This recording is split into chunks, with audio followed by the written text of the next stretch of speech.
बिस्मिल्लाहिर्रहमानिर्रहीम। अस्सलाम वालेकुम। आज मैं आपके साथ बहुत स्पेशल बारबेक्यू नमकीन गोश्त की रेसिपी शेयर कर रही हूँ जो बनाने में बहुत सिंपल और खाने में बहुत ही डिलीशियस है। वैसे तो नमकीन गोश्त को कई तरीक़ों से बनाया जाता है, लेकिन मैं आज इसे बहुत सिंपल तरीके से कोयलों पे बना रही हूँ। इसमें मैंने किसी भी स्पाइस और टेंडराइज़र का इस्तेमाल नहीं किया, लेकिन ये इतना डिलीशियस बनता है।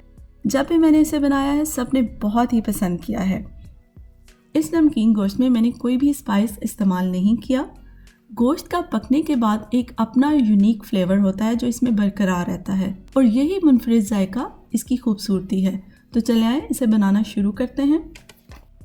बिस्मिल्लाहिर्रहमानिर्रहीम। देखें, यहाँ मैंने 4 किलो मटन लिया है। मैंने इसमें रान का गोश्त और कुछ बोम का गोश्त इस्तेमाल किया है और इसे बड़े पीसेस में कट करवा लिया था।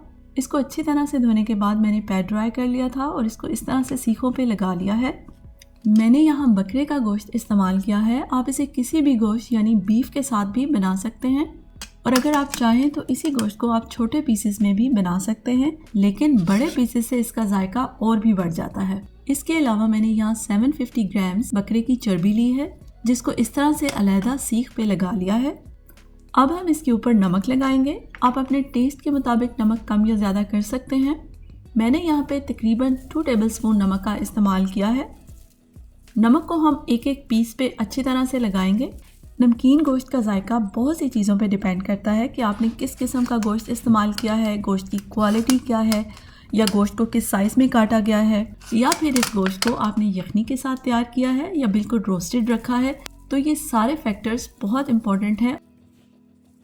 अब दोनों तरफ नमक लगाने के बाद हम गोश्त के एक एक पीस को अच्छी तरह से रब कर लेंगे ताकि सारा नमक गोश्त के हर एक हिस्से पे लग जाए। मैंने इस रेसिपी में सिर्फ नमक का इस्तेमाल किया है। इसमें हम अदरक और लहसुन बिल्कुल इस्तेमाल नहीं करेंगे। गोश्त में मुख्तलिफ स्पाइसेस या अदरक लहसुन का इस्तेमाल इसको मज़ेदार तो बनाता है, लेकिन इस तरह गोश्त का जायका आमतौर पर बनाई जाने वाली गोश्त की सारी रेसिपीज से काफ़ी मिलता जुलता है। इसीलिए मैंने इस नमकीन गोश्त में मैंने कोई भी स्पाइस इस्तेमाल नहीं किया। गोश्त का पकने के बाद एक अपना यूनिक फ्लेवर होता है जो इसमें बरकरार रहता है और यही मुनफरिद और लजीज जायका इसकी ख़ास बात है। अब इसे 15 मिनट के लिए इसी तरह कवर करके छोड़ देंगे और इसी दौरान हम अपने कोयले दहकाने की तैयारी करते हैं।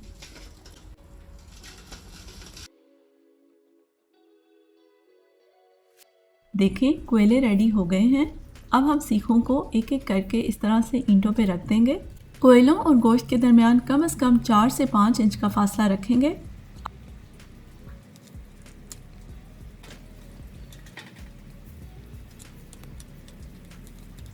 अब 10 मिनट के लिए इन्हें इसी तरह से पकने देंगे ताकि इन पे अच्छा सा गोल्डन ब्राउन कलर आ जाए। देखिए, इन पे गोल्डन ब्राउन कलर आ गया है। अब हम इन्हें पलट देंगे और दूसरी तरफ भी 10 मिनट के लिए इसी तरह से ही पकाएंगे ताकि ये अच्छी तरह से रोस्टेड लुक में आ जाएं। कोयलों की हीट को हाई ही होना चाहिए। पहले इसी तरह हमने इसको हाई हीट पे ही दोनों तरफ से गोल्डन ब्राउन करना है। अब चर्बी की सीख जो हमने अलहदा से लगाई हुई है वो भी पकना शुरू हो गई है। अब ये चर्बी हीट की वजह से जैसे जैसे पिघलेगी इसको आपने गोश्त पे इस तरह से लगाते रहना है और कुछ देर के लिए इस चर्बी की सीख को हम गोश्त के ऊपर भी रख देंगे।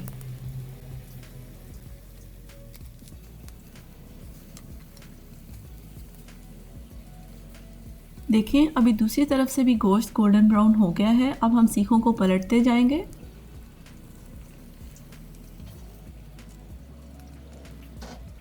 अब मज़ीद इसको 10 मिनट के लिए अलट पलट कर पकाते रहेंगे ताकि इस पे अच्छा सा गोल्डन ब्राउन क्रस्ट आ जाए।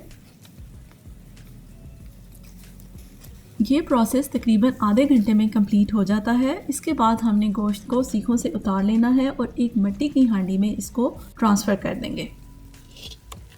अगर आपके पास ये मिट्टी की हांडी नहीं तो परेशानी की कोई बात नहीं, आप इसे किसी भी पतीले में बना सकते हैं। अब सबसे पहले हम चर्बी के टुकड़ों को हांडी की तह में लगाएंगे और कुछ चर्बी के टुकड़े छोड़ देंगे।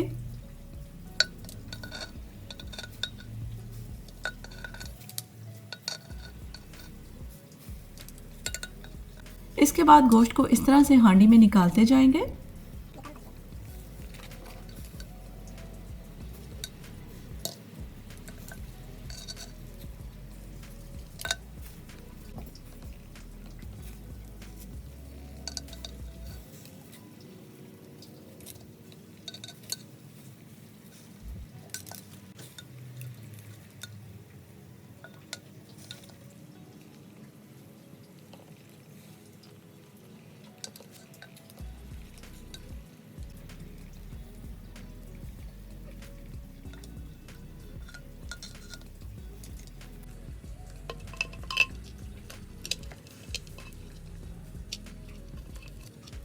अब बाकी के चर्बी के टुकड़े भी इसमें शामिल कर देंगे।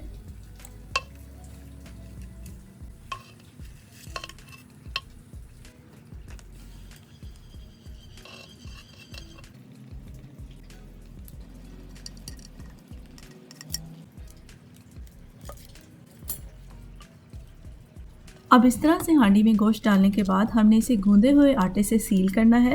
इसके लिए मैंने ढक्कन पर इस तरह से आटा लगा लिया है और अब इसे हांडी के ऊपर रख के अच्छी तरह से दबा देंगे ताकि स्टीम इसके अंदर ही ट्रैप रहे। आपने देखा है कि मैंने यहाँ पानी का इस्तेमाल बिल्कुल भी नहीं किया, गोश्त अपने ही पानी में हल्की आंच पे पकता रहेगा। अब ढक्कन पर एल्युमिनियम फॉइल लगा देंगे ताकि कोयले रखने की वजह से ढक्कन ख़राब ना हो और इसे 15 से 20 मिनट के लिए डायरेक्ट कोयलों पे ही रखेंगे ताकि हांडी हर तरफ से अच्छी तरह गर्म हो जाए और गोश्त इवनली कुक हो। गोश्त को पकते हुए 20 मिनट हो चुके हैं। अब हमने हीट को लो पे करना है। इसके लिए हम हांडी को कोयलों से 4 से 5 इंच की हाइट पे रखेंगे। इसके लिए आप कोई भी स्टैंड या ईंटें या सीखों का भी इस्तेमाल कर सकते हैं। अब इसे 2 घंटे के लिए इसी हीट पे पकाएंगे। ये गोश्त अपने ही जूसेस में स्लोली कुक होगा। अगर आपने गोश्त के पीसेस छोटे इस्तेमाल किए हैं तो उसके लिए कुकिंग टाइम वेरी करेगा। इसकी डिटेल मैं नीचे डिस्क्रिप्शन बॉक्स में दे दूंगी। गोश्त को पकते हुए 2 घंटे हो चुके हैं, तो अब हम इसे कोयलों से हटा लेंगे। तो चले आए इसे किचन में ले जाके डिश आउट करते हैं। एल्युमिनियम फॉइल को एहतियात से निकाल देंगे और इसे एक नाइफ की मदद से खोल लेंगे।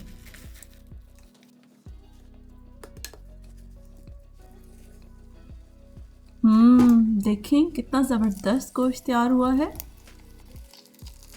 चलें इसे डिश आउट करते हैं।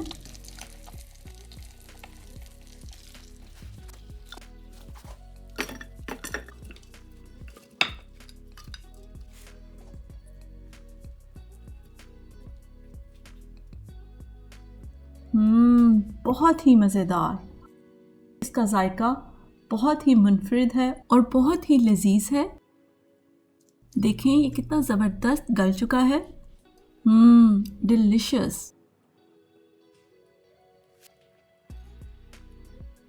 इसका गोश्त बहुत ही जूसी और टेंडर है।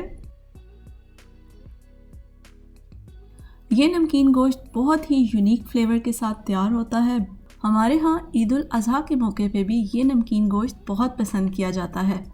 वैसे भी ईद आने वाली है तो आप इस रेसिपी को ज़रूर ट्राई कीजिएगा और मुझे बताइएगा कि ये नमकीन गोश्त आपको कैसा लगा। रेसिपी अच्छी लगे तो इसे लाइक और शेयर भी कर दीजिएगा।